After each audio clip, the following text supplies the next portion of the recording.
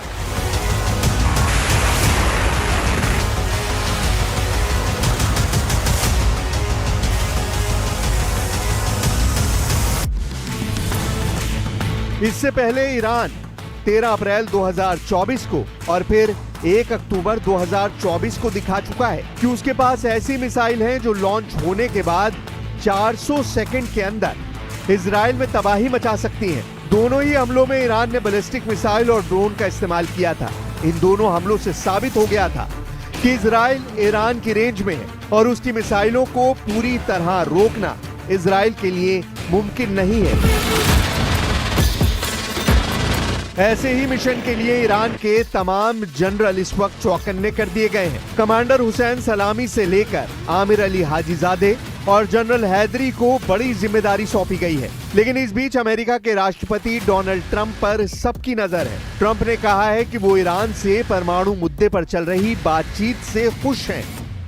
We had some very good talks with Iran yesterday and today, and let's see what happens. But I think we could have some good news on the Iran front. Likewise with Hamas on Gaza. We want to see if we can stop that. And Israel, we've been talking to them, and we want to see if we can stop that whole situation as quickly as possible. Iran के परमाणु कार्यक्रम को लेकर बातचीत से Israel कभी खुश नहीं रहा, जबकि ईरान ने कहा है कि वो अपनी शर्तों के हिसाब से बातचीत चाहता है। इसके मायने साफ हैं। अगर इजराइल के दोस्त डोनाल्ड ट्रंप या कहें कि अमेरिका अब तक बातचीत से खुश है, तो इसका मतलब है कि बातचीत इजराइल के पक्ष में आगे बढ़ रही है। लेकिन बातचीत से अगर ईरान भी खुश रहता है तो जाहिर है कि इजराइल को बड़ा नुकसान होने वाला है। ये परमाणु वार्ता के ऐसे समीकरण हैं जो इजराइल और ईरान के नफे नुकसान को समझा सकते हैं। नेतन्याहू का इरादा है कि डील जो भी हो, ईरान का परमाणु कार्यक्रम तबाह हो जाना चाहिए। नेतन्याहू की डिमांड रही है कि ईरान का एटम बम हो या फिर उसके तमाम परमाणु ठिकाने सब फौरन खत्म कर दिए जाएं। यही इजराइल का फोकस है और इजराइल ने इसी मकसद के खिलाफ अब ईरान के सर्वोच्च नेता अली खामनेई ने ट्रिपल सुलेमानी को मैदान में उतार दिया है। IRGC यानी ईरान रेवोल्यूशनरी गार्ड्स के प्रमुख मेजर जनरल हुसैन सलामी ये ईरान की सबसे खतरनाक फोर्स के टॉप कमांडर हैं। दूसरे हैं IRGC की एरोस्पेस फोर्स के commander brigadier general Amir Ali Hajizadeh, जिनके सीने पर ऑपरेशन ट्रू प्रॉमिस को अंजाम देने वाला तमगा लगा है। और तीसरे हैं ईरान की आर्मी ग्राउंड फोर्स के प्रमुख ब्रिगेडियर जनरल क्योमर्स हैदरी, जिनकी ताजा वार्निंग ने इजराइल और अमेरिका के खेमे में हलचल पैदा कर दी है।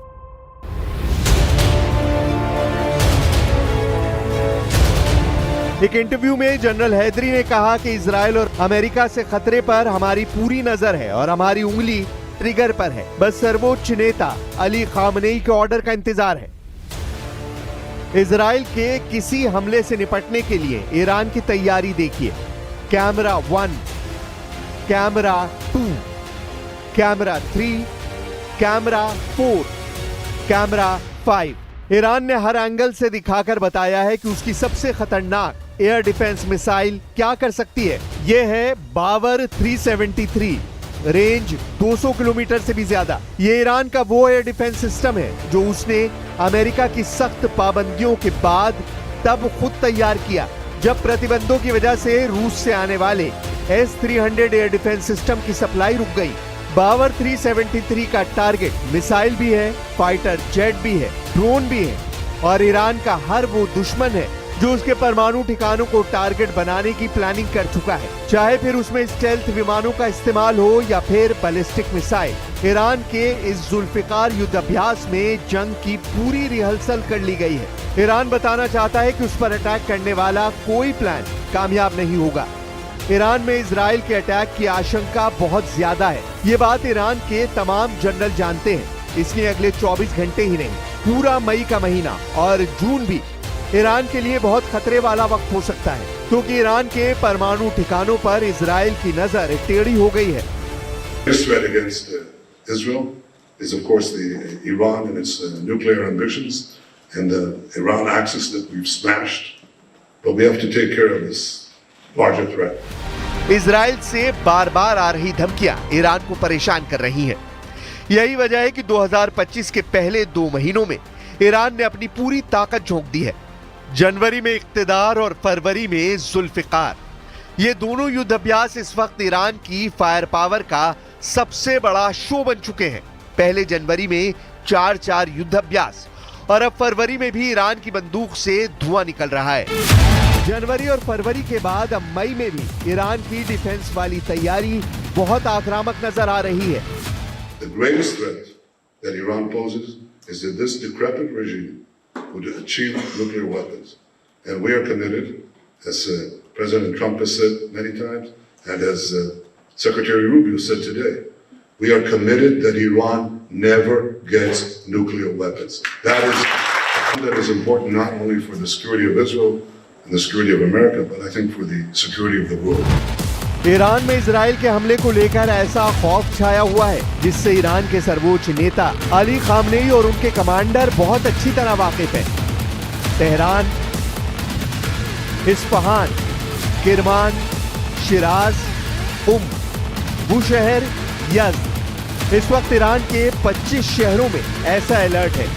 इस खौफ से पार पाने के लिए ईरान ने जनवरी में ही अपनी फोर्स को सबसे बड़े युद्ध के लिए तैयार कर लिया था और इसकी प्रैक्टिस अब भी जारी है। ईरान की स्पेशल फोर्स भी तैयार है। इजराइल और अमेरिका से खतरा आसमान की तरफ से आएगा, ये ईरान का हर शख्स जानता है। यही वजह है कि ईरान ने अपनी एयर डिफेंस ब्रिगेड को चौकन्ना कर दिया है। ईरान के मिसाइल दिन में भी फायर की जा रही है और रात में भी उन्हें टेस्ट कर लिया गया है। 200 किलोमीटर रेंज वाली पावर 373 एयर डिफेंस सिस्टम को दिखाकर ईरान ने बता दिया है कि वो लंबी दूरी तक दुश्मन का पीछा करेगा और उसे मार गिराएगा, फिर चाहे वो कोई स्टेल्थ विमान ही क्यों ना हो। ईरान बार बार अपनी एयर डिफेंस वाली ताकत दिखा रहा है। इजराइल या फिर अमेरिका से किसी भी हमले के लिए ईरान ने खुद को पूरी तरह से तैयार करने का दावा किया है। ईरान ने 2025 की शुरुआत से ही इतने हथियार जमा कर लिए हैं कि एक बड़े युद्ध को लॉन्च करने वाला हमला किया जा सकता है।